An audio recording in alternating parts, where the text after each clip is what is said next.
So this is a case study of the Sultan Ghari's tomb in India. So first of all, I want to draw your attention to two separate events of appropriations. One is in 1947, at least 4 graves inside the Sultan Ghari's tomb complex were desecrated and defaced by a group of armed young men, and several attempts were made to install the idol of a Hindu deity inside the mausoleum premises. But with the timely intervention of the authorities, this could be averted. In another instance, several years later, in a different context, in 1955, the Jamiat Ulema-e-Hind, which is one of the major bodies looking after the concerns of Islamic ritualists, appealed to the Archaeological Survey of India for repairing the desecrated tombs within the Sultan Ghari's tomb complex. And this is when the ASI did the repairs in a time of 2 months. But the ASI also expressed certain concerns about the growing ritual use of the mausoleum complex. I now move on to a brief introduction of the site, and I will come back to these two events of appropriations, which will be important for our topic to keep in mind. So first, I introduce the site of Sultan Ghari to you. Sultan Ghari's tomb is a Sultanate period mausoleum complex. It was built during the period of the Delhi Sultanate, somewhere during the reign of Sultan Iltutmish, who was one of the earlier rulers of the Sultanate. And this was built apparently for his eldest son, Prince Nasiruddin, in the early part of the 13th century. When we look at the basic architectural features of the tomb, we can see that basically there is a central courtyard, there is an arched gateway that leads to the courtyard, and this is the dome. And this is where you have the enclosed chamber with the tomb inside, and this is a mihrab on the western wall for ritual prayers. Now, in this present study, I will not really looking into the architectural details of the site. I will be moving towards a more comprehensive definition of the monument. So for me, monument is something that lies between what I call official histories and popular histories. So the official histories of the monument is something that has been institutionally recorded and promoted by the government authorities, including the Archaeological Survey of India and various government agents. So all that we know about the structures, architecture, and its patronage come from that kind of history.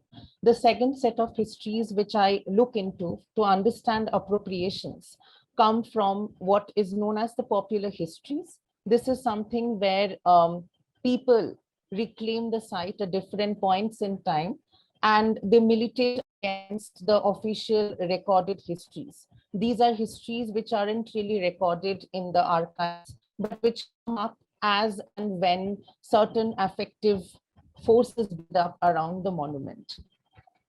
Now, the three events of appropriation that I will be looking at with regard to the tomb. One is dating back to the 16th, 17th century. This is a time when somewhere around this time, the Sultan Ghari's tomb became a Sufi shrine for several Islamic ritualists and for several people, Hindu and Muslim, of different religious faiths. This continues in the present day as well. We find people coming to the tomb complex, offering their prayers to whom they call the Pir Baba or the preceptor of the shrine, and they offer various kinds of purposes. And this is something that has turned out to be the main identity of the tomb. So I argue in my study that while the original history of the tomb is related to a royal prince, and it was basically built in the memory of a royal prince, at present, the memory of the prince has been obliterated. And what we have is this Sufi shrine that has grown up here, the provenance of which is not clearly known. The second example of appropriation is by the government agencies. So the Archaeological Survey of India, which is the heritage institution in India, listed the Sultan Ghari's tomb as a class 1A monument. So it demanded utmost importance in terms of conservation and preservation. However, the ASI guidebooks and tourist books, which are widely circulated among international and national audiences, have only recorded that part of the history which deals with the structure, the architecture, and the fact that this is the first Islamic tomb of India. However, what it doesn't mention and what it chose to that is the tomb itself center for worship, and it has rituals. So on every Thursday, you will find people coming here offering their prayers, offering sweet meat and other stuff to the Peer Baba who is in the sun. The last instance of appropriation that I'm talking about is something that I already mentioned earlier. When a group of young Hindu mob tried to desecrate and claim this site as a Hindu site. So they basically tried establishing a deity here. Now, this is a process that is not only isolated for Sultan Ghari. This is find for many monuments in and around Delhi. Now, for understanding these issues of appropriation, what I argue is that we need to understand the site of Sultan Ghari within its context. So Sultan Ghari is situated in Mehrauli, which is considered to be a sacred center of the Sultanate. This is a place where different Peer Babas and different Sufi saints have lived in the historic past, and therefore different shrines of Mark, very popular among them is Qutbuddin Bakhtiar Kaki's shrines. In that case, it is not surprising that Sultan Ghari would have created as a Peer Baba's shrine at some point in time.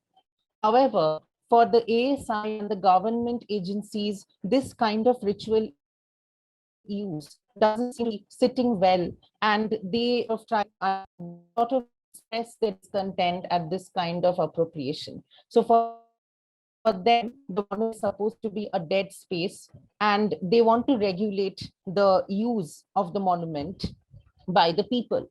So in conclusion, we can then argue that in South Asia, monuments and heritage structures have been centrally administered and regulated by the archival authorities.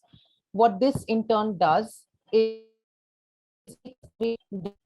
multivalent histories that are very strong and that have been created by people living in and around the monument. So the monument is then, the monument turns out to be, as Mrinalini Rajagopalan, Anand Vivek Taneja, and other scholars have observed, as a multivalent space that is itself influencing a lot of meaning making from the people, and that turns out to be a space where people have appropriated for their own interests.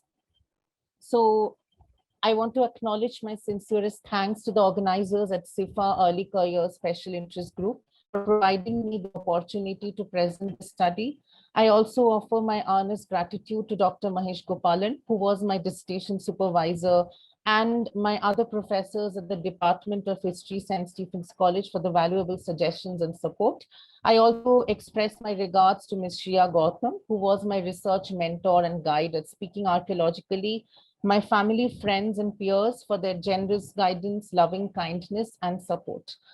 Here is a short bibliography and a list of readings for people who might be interested to look at. Thank you so much.